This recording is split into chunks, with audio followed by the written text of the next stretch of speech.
I suffer from anxiety and depression.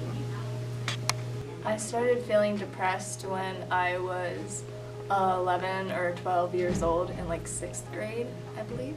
And then I was diagnosed in 7th grade or 8th grade. Alright, I have anxiety, and I think for me personally it's caused by high expectations of me. Like, for example, in school getting like a good grade, worrying about like my SAT scores to get into college, and mainly for me it's revolved around sports as well, like doing really good in like track and like running. My name is Karen Thompson, Karen M. Thompson. I am a licensed professional counselor. I'm also a trained master hypnotherapist. I am trained in energy medicine, integrative medicine, and am working on a PhD in mind-body medicine.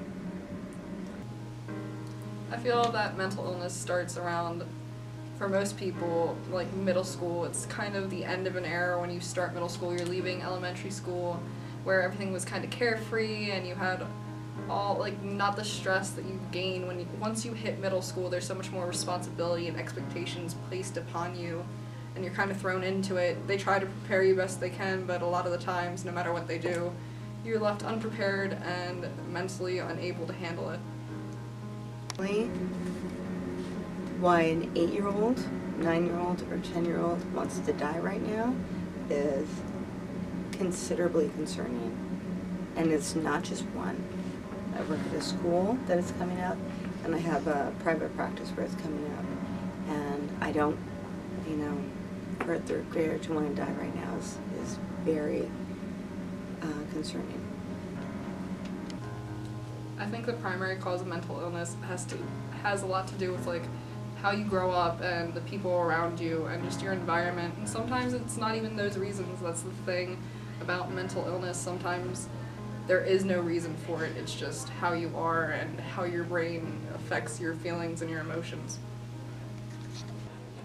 I think school makes or breaks mental illness because I know for me, middle school, like an experience I had in middle school, like brought to the surface like my depression and my anxiety. But I think if you have a really good school environment, then it won't be as like prevalent in your life, possibly.